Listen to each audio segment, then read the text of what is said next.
Je m'appelle Achille Wanke, je suis analyste forestier et dans le cadre du projet OTP, je travaille comme chargé de projet. Alors, pour l'enquête de l'Ambomba Ngoko,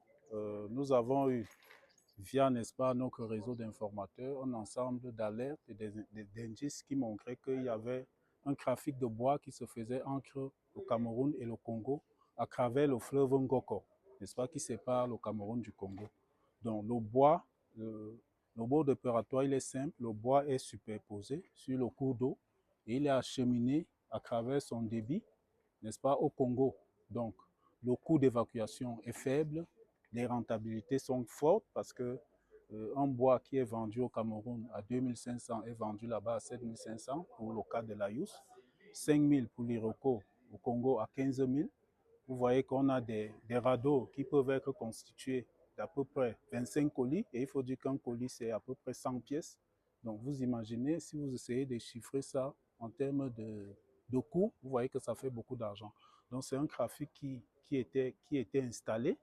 et qui se faisait au vu et au su, n'est-ce pas, de tout le monde, y compris de la population, parfois même des autorités. Alors donc, nous avons essayé d'approfondir l'enquête, nous avons fait des observations, et ces observations-là nous ont permis, n'est-ce pas, de présenter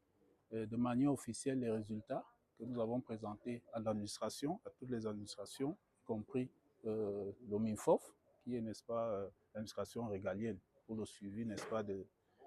cette activité-là. Et donc,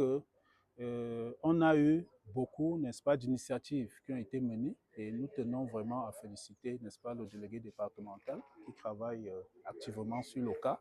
qui, on le sait, est dépourvu de moyens logistiques en termes de personnel, parce qu'il faut couvrir toute une vaste superficie,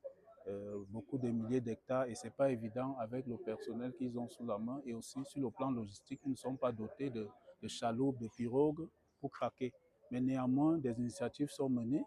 de plus en plus des actions de patrouille sont faites, et ça permet de réduire l'activité, même si jusqu'à aujourd'hui,